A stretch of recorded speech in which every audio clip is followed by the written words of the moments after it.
안녕하세요. 메디토크 신섭입니다. 오늘의 주제는 FOMC 회의록 공개, 트럼프 디스, 인플레이션 우려 천명, 가민 실적 발표입니다. 올해 첫 FOMC 회의는 1월 달에 열렸죠. 그 회의록은 3주 뒤에 공개가 됩니다. 이제 3주가 흘렀다는 얘기죠. 그리고 연방준비 시스템이라고 해야죠. FRS, 연방준비 시스템의 세 가지 주체가 있었잖아요. 기억나세요? 맨 위에 7인의 이사회가 있고 12개의 연방준비은행이 있고 그 다음에 FOMC라는 회의가 있죠. 요 세 개가 돌아가는 중요 주체들이잖아요. 7인의 이사회, 연방준비은행 12개 중에 이제 들어와서 총 12개 연방준비은행 총재, 그러니까 투표권은 번갈아 가면서 있어서 지금 왔다 갔다 하지만 결국 19명이잖아요. 총 19명 그리고 FOMC 이렇게 해서 투표권은 12명이고 나머지 7명도 참여를 해서 19명의 지금 의견이 반영된다 얘기를 했죠. 근데 이것도 트럼프가 뭐라고 말할지 저는 너무 옛날에 호랑이 담배 피던 시절에 그 윤은혜 씨가 지금 베이비복스로 다시 나오던데 다 애 낳고 옛날에 커피 프린스 나오던 시절에 당연하지라는 게임 있었잖아요. 아주 오래전에 예능에. 그거를 이제 피식대학에서 긁기라고 서로 긁는 게임 하잖아요. 근데 긁는 게임 할 때 보면 긁는 소리 했는데 상대방이 타격이 하나도 없으면은 내가 타격받거든요. 근데 이 파워를 보면은 얼굴이 무표정이에요. 포커페이스. 그쵸? 트럼프만 완전 울그락풀그락 해가지고 제가 보기엔 또 트럼프 분명히 울그락풀그락 할 가능성이 큽니다.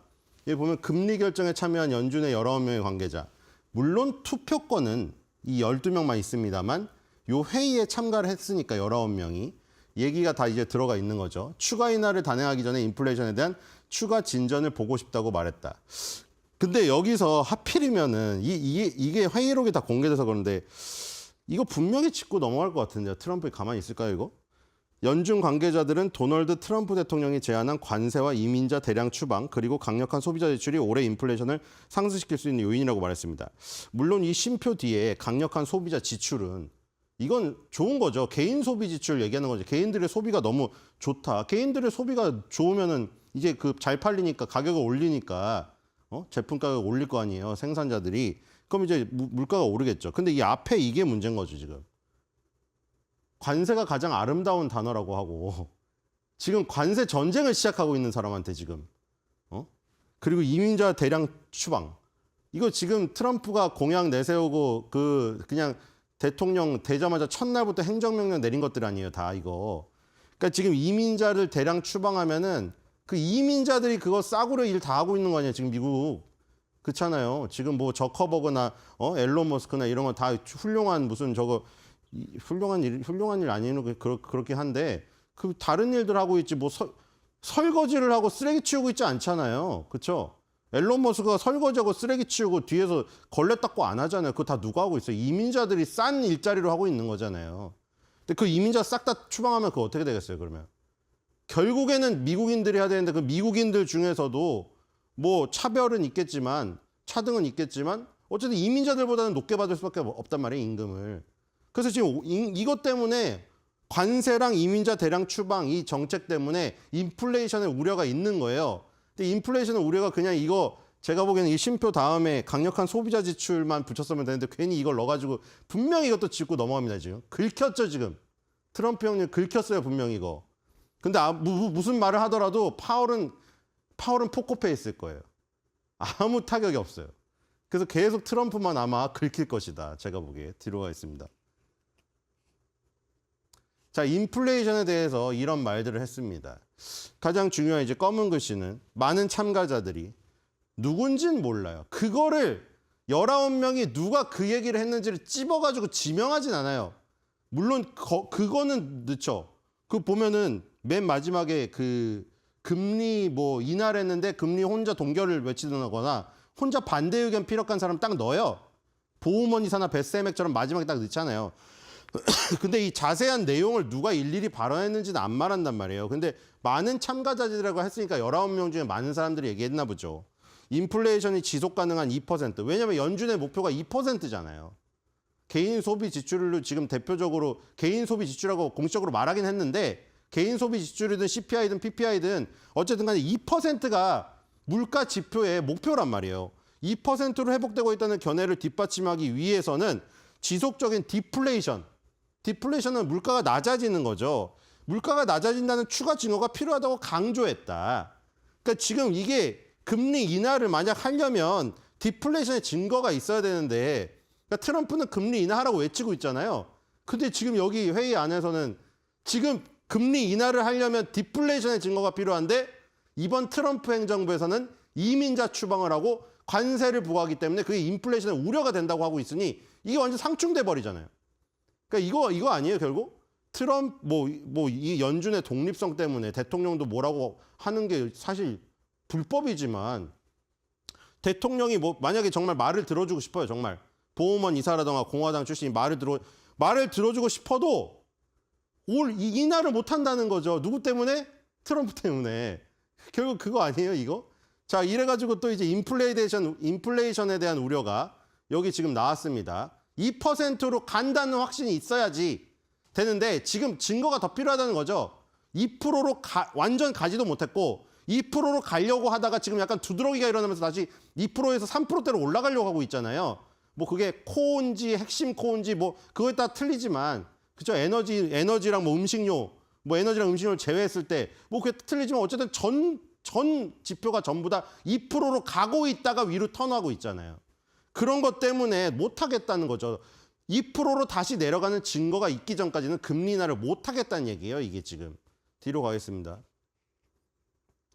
자, 이게 FOMC 회의록 이제 메인에 있는 표지고요. 이거 FRS죠. 시스템 R에 그 세 개가 있는 거예요. 7인의 이사회, 연방준비은행, FOMC. 그 FOMC가 열린 거에 회의록이 1월 28일에서 29일에 열렸잖아요. 3주 뒤에 공개가 되는 거예요. 뒤로 가겠습니다.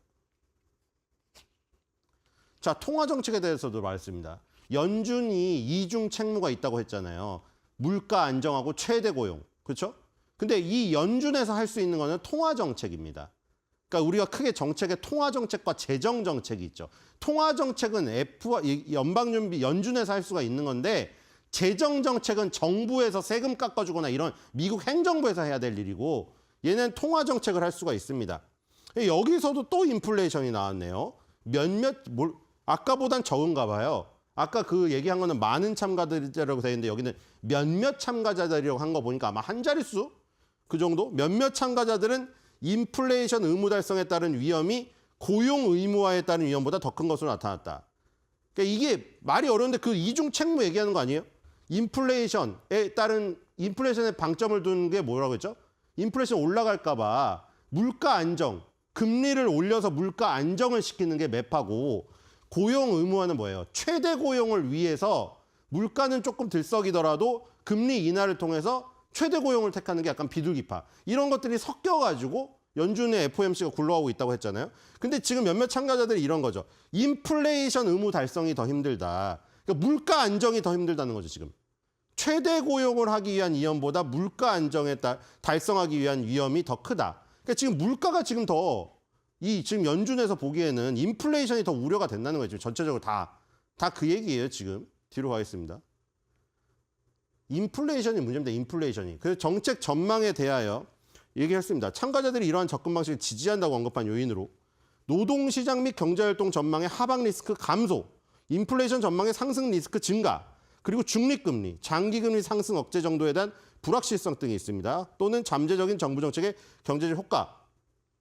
이렇게 있어요. 그래서 지금 현재의 불확실한 수준 때문에 통화 정책의 입장에 대한 추가 조정을 신중하게 고려하고 있다. 파월 의장이 계속 얘기했던 거랑 지금 일치하죠. 파월이 신중하게 행동해야 된다. 지금 추가 조정은 신중해야 된다. 힘들다. 이겁니다. 결국 정리하면은. 근데 그 원인이 트럼프를 빼지 그랬어요. 뒤로 가겠습니다. 이건 말 안 하고 넘어갈 리가 없는데, 진짜로. 자, FOMC 미팅이 1월 28일, 29일 날 끝난 뒤에 이거는 지금 금리 인하에 대한 시장의 기대치입니다. 익스펙테이션, 기대치죠.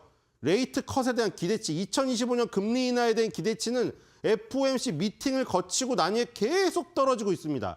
지금 회의록이 공개가 됐는데 저기서도 또 인플레이션에 대한 우려, 트럼프의 이민자 추방과 관세 부과에 따라서 인플레이션에 들썩일 우려가 있다. 그 얘기를 또 했기 때문에 금리 인하 기대치는 또 낮아질 가능성이 지금 있다는 것입니다. 과연 뭐 2번이나 할 수 있을까요? 한 번 하기도 지금 힘들어 보이는데요.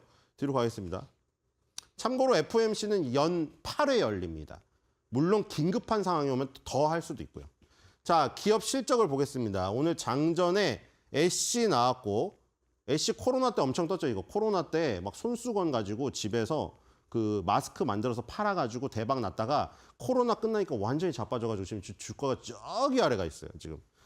애쉬 관심 있으신 분은 실적 어떻게 되나 봐야 될 것 같고, 아날로그 디바이스 있고 가민 있고, 이 가민을 지금 볼 거고요. 자, 장 후반에는 이거 차 있죠. 차. 중고차 판매 카바나랑, 자, 이거 우리나라에 들어왔다가 아마 망했을 거예요.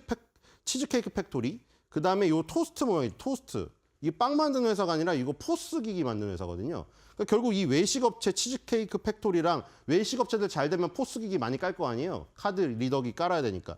이런 것들이 지금 장 후반에 나온다. 장후에. 뭐 관심 있으신 분들 보면 될 것 같고요.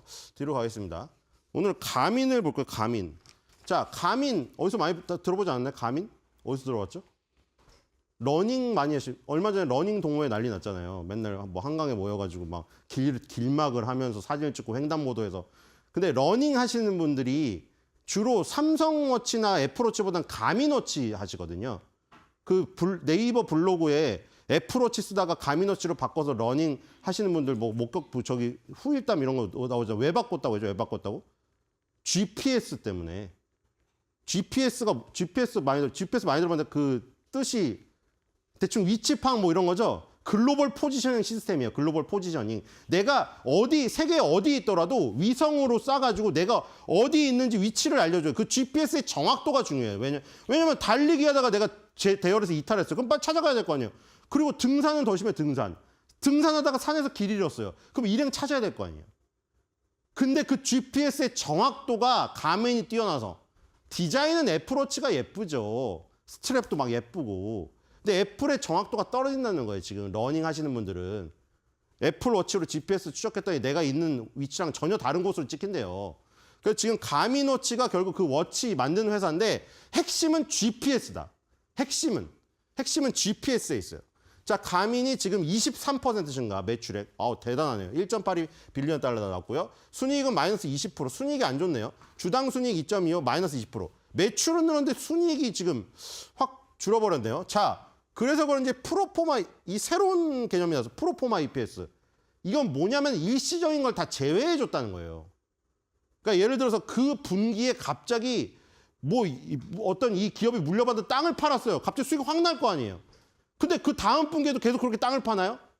땅을 팔지 않죠. GPS에 따른 그 서비스를 팔죠. 그러니까 그런 걸 다 제외해 주는 거예요. 그리고 혹은 손실 난 것들. 갑자기 얘가 가민이 엔비디아에 투자했어요. 근데 엔비디아가 폭락을 해서 주식이 완전 시세 차손이 났어요.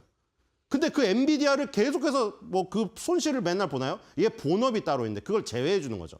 그러니까 제외를 해줬더니 플러스 40%예요. 그러니까 이것 때문에 프로포마를 넣은 것 같아요. 왜냐면 이게 지금 매출액이 23% 늘었는데 순이익이 마이너스 20% 나니까 이게 뭐 때문에 이렇게 됐어? 일시적인 거 아닐까? 해가지고 프로포마 EPS를 넣어준 거예요. 일회성 이익 손실을 다 제외해 준 거죠. 그랬더니 플러스 40%예요. 그러니까 이게 진짜인 거죠. 이게 뭔가 일시적인 손실이 있었다는 거예요. 계속된 본업의 손실이 아니라. 그래서 결국은 매출액 23%, 순이익은 40% 늘었다고 봐야 된다. 자, 그리고 지금 제일 많이 쓰는 게 어디입니까? 324.5. 이게 아웃도어입니다. 아까 말했죠. 결국 러닝 하시는 분들이 이 가민워치 혹은 그 가민에서 만든 GPS가 탑재된 기기를 많이 쓰기 때문에 이 부분이 제일 크고, 그다음 피트니스입니다. 여기도 마찬가지 29.6. 이 두 개를 합치면 거의 70%예요. 아웃도어랑 피트니스에서 많이 쓰여요. 그 나머지도 있습니다. 항공이나 해양, 오토에도 쓰여요. 왠지 자율주행 되면 얼마나 중요하겠어요. 자율주행인데 GPS 엉뚱해가지고 위치 잘못 잡으면 큰일 나죠, 이거. 그러니까 이 자동차 OEM도 30% 성장했어요. 비중은 9.1인데 성장이 30%입니다. 매출 비중이. 그리고 방산이나 이런 조선에서도 굉장히 중요하겠죠. 근데 어쨌든 70%를 차지하는 아웃도어에서 29% 매출 성장, 피트니스에서 31% 매출 성장, 그리고 10% 미만의 매출 비중이지만 앞으로 굉장히 중요해지는 이 자율주행 오토 OEM으로 지금 이카이펀트 매뉴팩처링이죠. 대신 단순 제조해 주는 걸로 자동차에 납품합니다. 주로 BMW에 납품합니다. 30%가 지금 올랐고요. 그리고 지금 전반적으로 지금 다 좋은데 유럽, 중동, 아프리카가 34%예요. 유럽, 중동, 아프리카 이 신흥국에서 굉장히 큰 성장을 기록하고 있다. 이런 모습입니다. 뒤로 가겠습니다. 자, 즉 가미는 재무제표가 아주 탁월하고 끝까지 갔어요, 점수가. 과거 실적도 탁월한데 배당도 많이 줍니다. 그리고 이게 좋은 거죠. 인기가 많은 주식이에요. 인기가 많아서 가치 점수가 빵점인 거예요. 뒤로 가겠습니다. 좋은 거 아니에요? 점수가 낮은 게 좋은 거라니까요. 218.33, 1.65만 오르면 평균 컨센서스 도달됩니다. 목표 주가 다 갔어요, 지금. 뒤로 가겠습니다. 자, 의견은 홀드 의견 1바이 1홀드 1세. 자, 의견이 별로 없죠? 뒤로 가겠습니다. 의견이 별로 없는 이유가 인기가 없어서가 아니라 너무 가서 의견을 못 내요. 자, 일본 계속 오르고 있죠. 자, 주봉 월봉 보겠습니다. 정말 아름답습니다. 자, 주봉에서도 지금 박스권 이 중단을 뚫고, 이게 일봉이군요. 박스권 중단을 뚫고 지금 상단을 뚫고 올라가 버렸죠. 뒤로 가겠습니다. 주봉이 먼저 나왔군요. 자, 월봉입니다. 와, 자, 2024년도 초반에 120달러였던 게 벌써 2배를 가면서 역사상 신고가를 갔습니다. 대박이죠? 자, 가미노치 쓰시는 분들 반드시 가미에 투자하셔야 돼요. 그럼 가미노치 2-3개 더 살 수 있습니다. 진짜로. 자, 한 줄 매듭형입니다. 긴가민가 할 땐 러너들의 가미노치로